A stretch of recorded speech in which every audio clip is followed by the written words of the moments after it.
Assalamualaikum warahmatullahi wabarakatuh.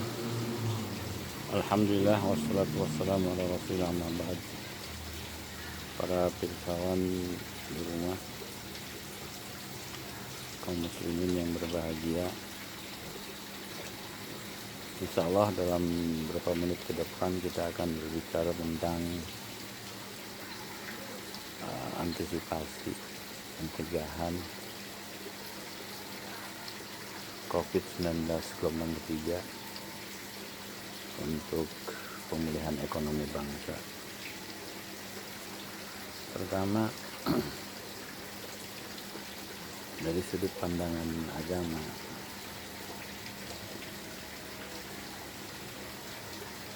kita ini, dalam diri kita ini ada dua peran ganda, satu sebagai abdin, dua sebagai khalifah.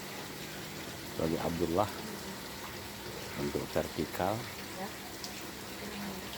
dan sebagai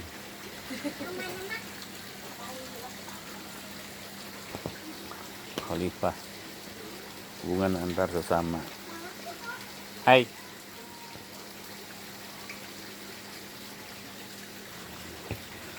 Abdun diperankan untuk hubungan vertikal, juga diperankan untuk menyikapi agenda yang sudah terjadi. Kalau khalifah diperankan untuk hubungan horizontal, kita dengan sesama manusia, kita dengan penyakit, dengan hewan, sesama makhluk, juga untuk menyikapi, mengantisipasi hal-hal yang akan terjadi, yang akan datang, yang diprediksi akan terjadi. Dengan cara apa? Dengan cara berusaha dan berdoa.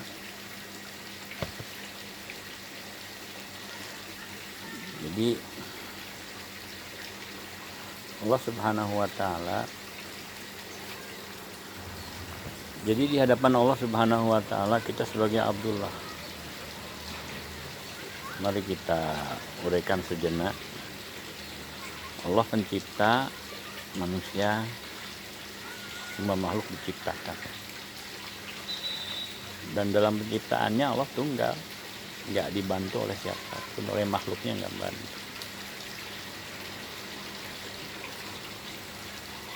Karena ia pencipta, otomatis dia memiliki segala ciptaannya.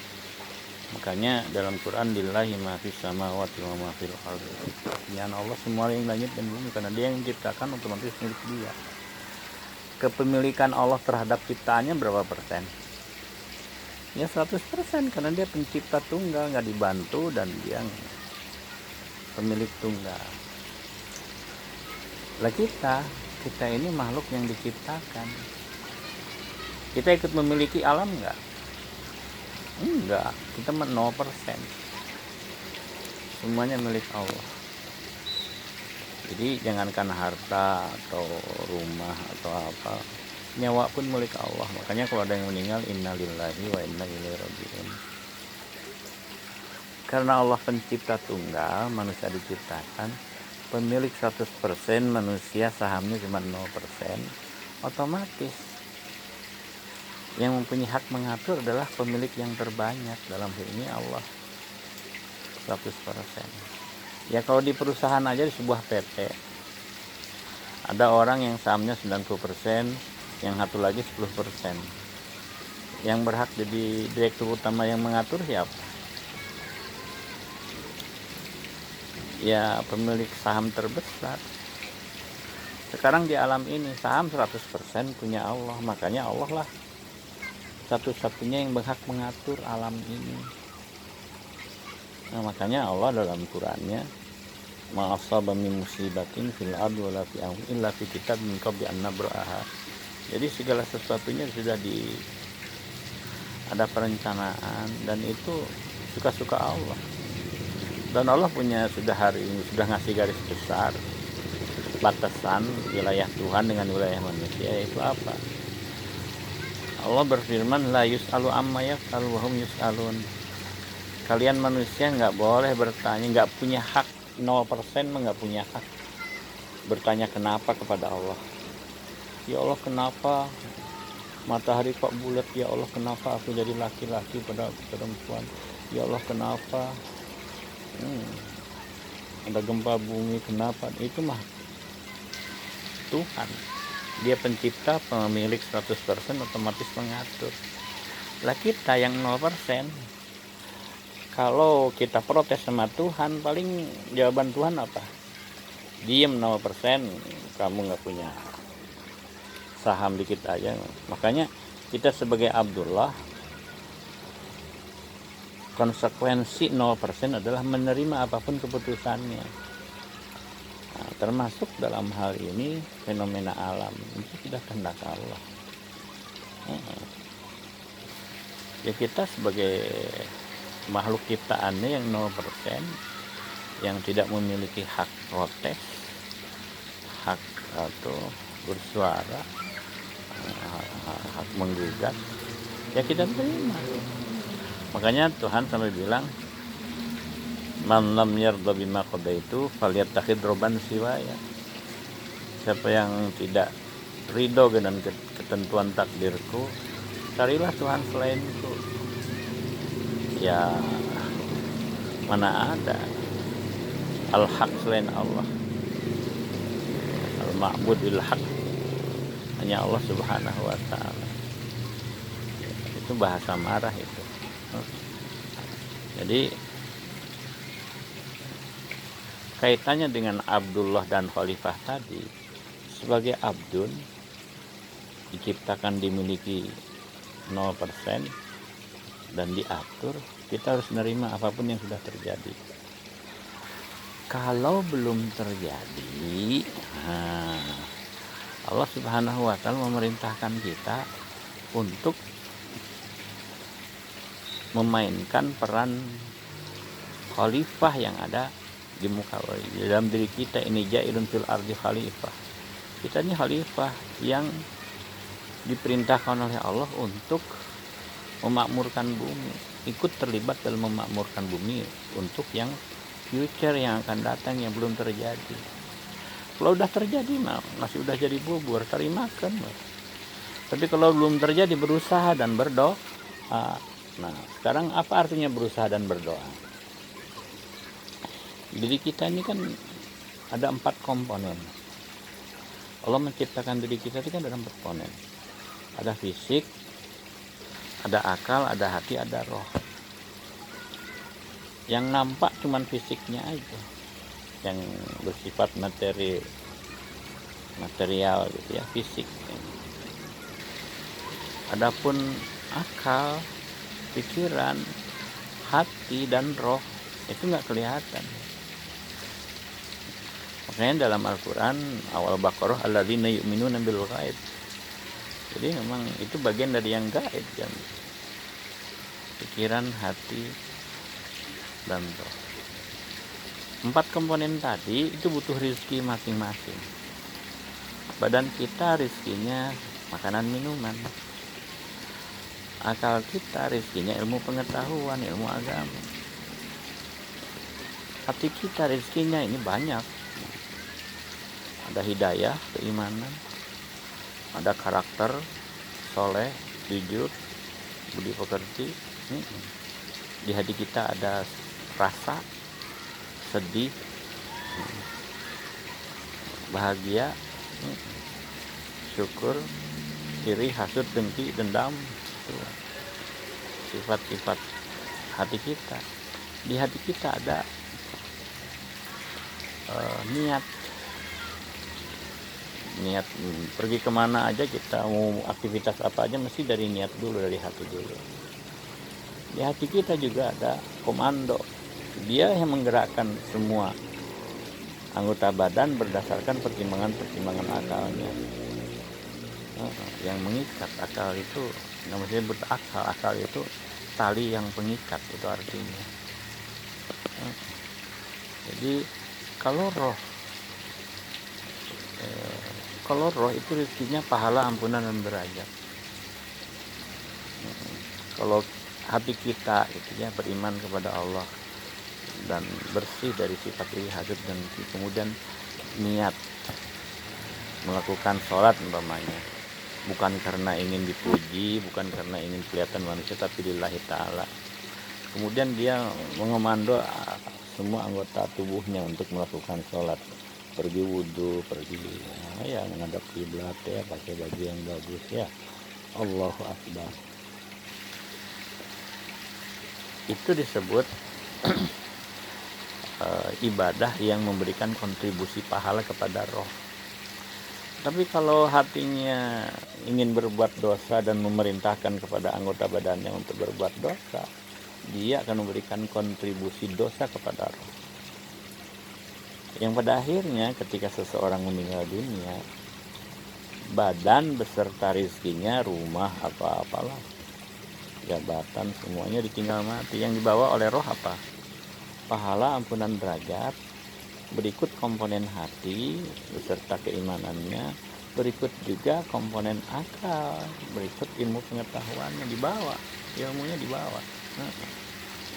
Ya gitu. Jadi itulah yang jadi permasalahan adalah bagaimana untuk mengantisipasi yang akan datang. Allah memerintahkan kita untuk mengantisipasi sebagai khalifah.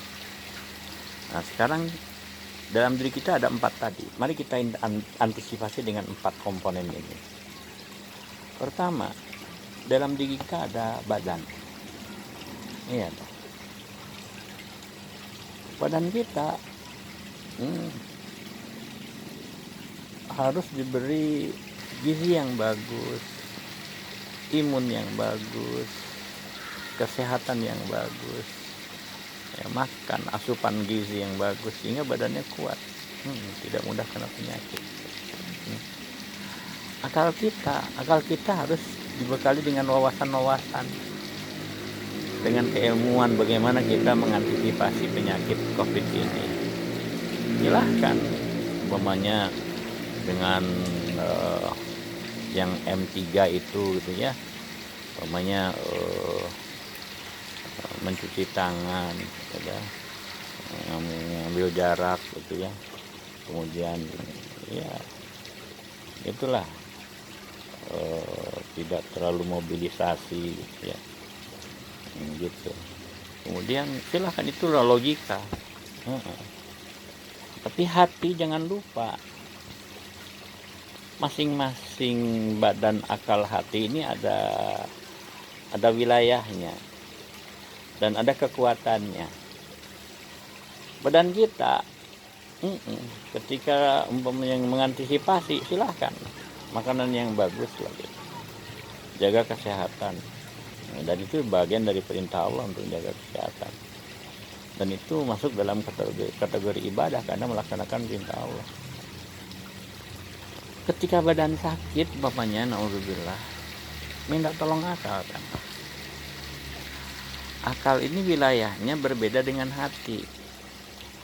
Akal ini wilayahnya dengan hukum alam, interaktif dengan hukum alam. Makanya dia yang diselidiki adalah virusnya, kemudian dilakukan uji coba di penelitian melalui laboratorium. Kalau dikasih ini bagaimana, lahirlah vaksin. Itu secara logika ya. Tapi jangan lupa, kadang-kadang ilmu pengetahuan juga tidak mampu menghadapi fenomena alam. Coba teknologi apa yang bisa mencegah datangnya vaksin ketiga? Teknologi apa yang bisa menahan gempa bumi? Teknologi apa yang bisa menahan tsunami? Teknologi apa yang bisa menyelesaikan penyakit komplikasi yang ada dalam tubuh manusia? Terbatas, ilmu kedokteran juga terbatas. Kadang-kadang dokter memanggil keluarga pasien, tolong bawa ini pasien ke rumah, sudah pipis sarapan. Ilmu kedokteran sudah nggak sanggup.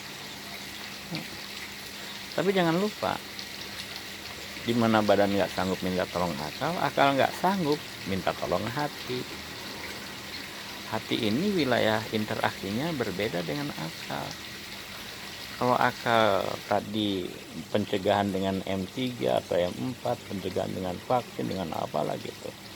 Tapi hati punya cara tersendiri. Yaitu apa? Bagi orang yang beriman kepada Allah, dia paham bahwa apapun yang terjadi di alam ini tidak mungkin terjadi kecuali atas kehendak Allah satu. Kalau sudah terjadi, terima. Kalau yang belum terjadi, antisipasi dengan cara berusaha dan berdoa. Disinilah berdoa. Berusaha lewat logikanya, silahkan diantisipasi. Berdoa lewat hatinya.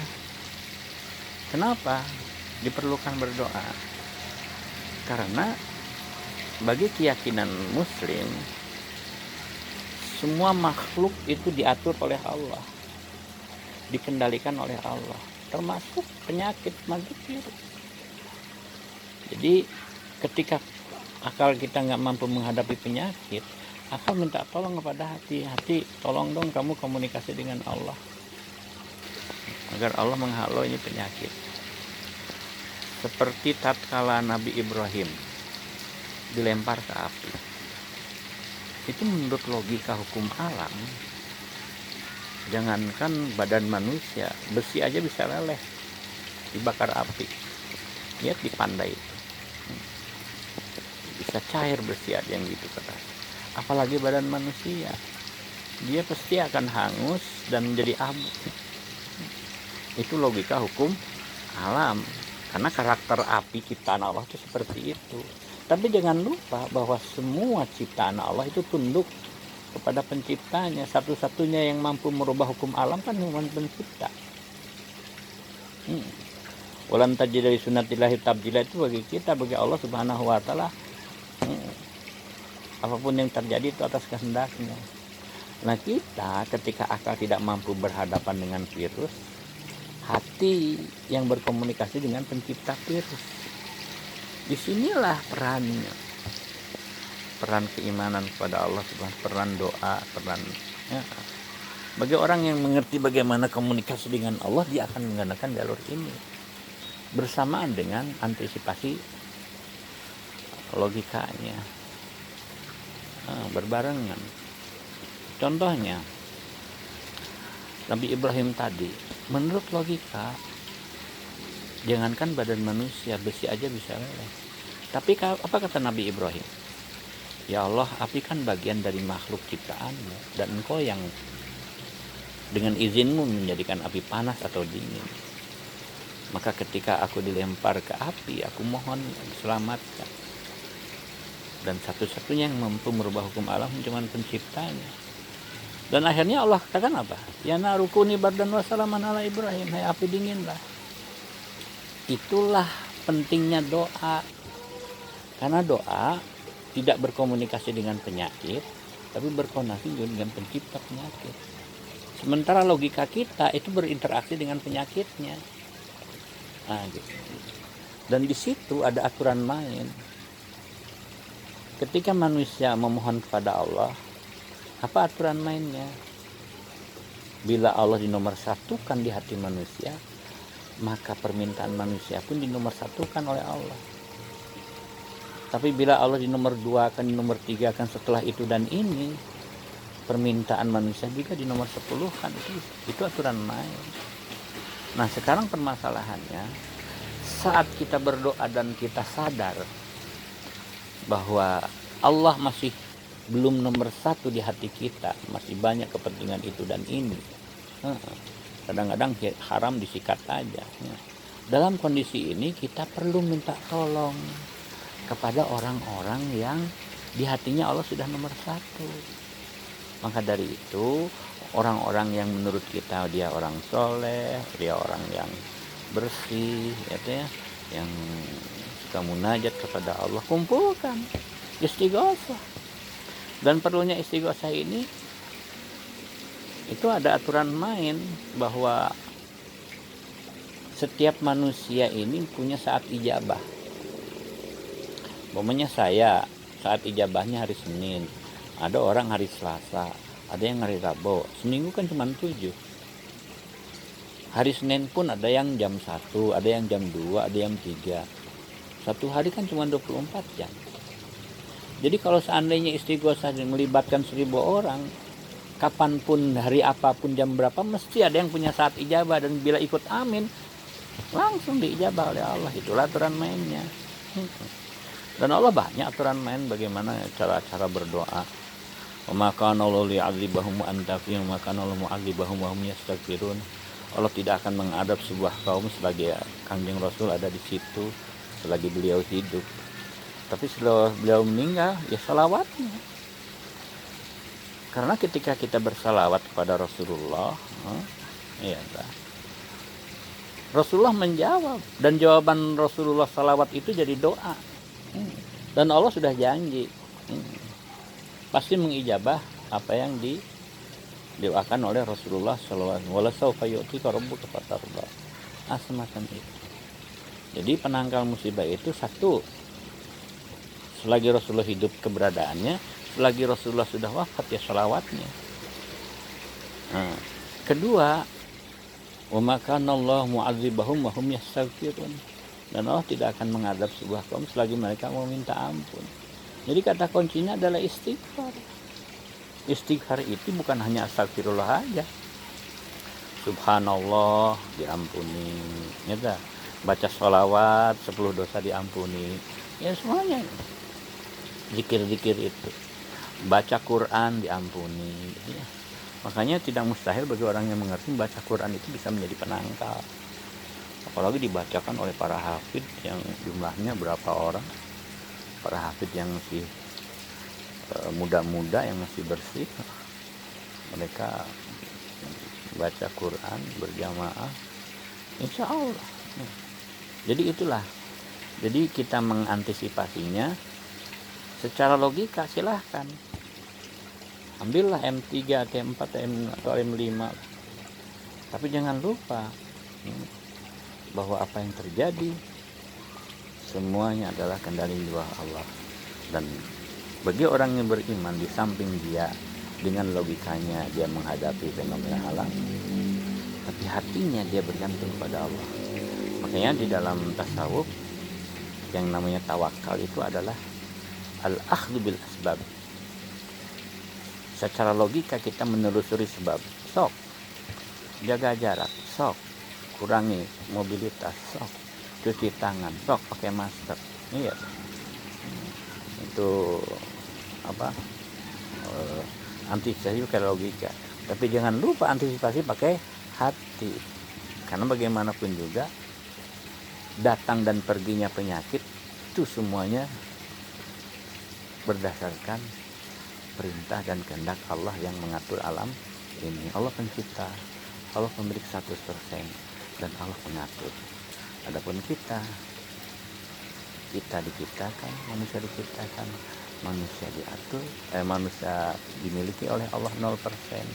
Yang 0% nggak punya hak menghujat, nggak punya hak bertanya. La yusalu amma yasalu misalun. Kita mah hanya berdoa. Berdoa pun ijabah dan tidaknya itu wewenang Allah. Cuman kita sesuai dengan wawasan yang diberikan oleh Allah, ilmu yang diberikan oleh Allah kepada kita, bahwa cara berdoa begini, aturan main berdoa seperti ini, dan Allah tidak akan menghadap sebuah kaum bila mereka berselawat, beristighfar, dan cara istighfar di banyak jalannya. Seperti itulah. Makanya saya sudah menyatakan apresiasi apa yang dilakukan oleh Nahdlatul Ulama dan PPNU, ya, selalu mengajak istighosah, bersolawat, karena semua itu adalah upaya antisipasi kita secara rohanian kepada Allah Subhanahu wa Ta'ala, memohon agar Allah mencabut COVID-19 ini. Itu saja. Wassalamualaikum warahmatullahi wabarakatuh.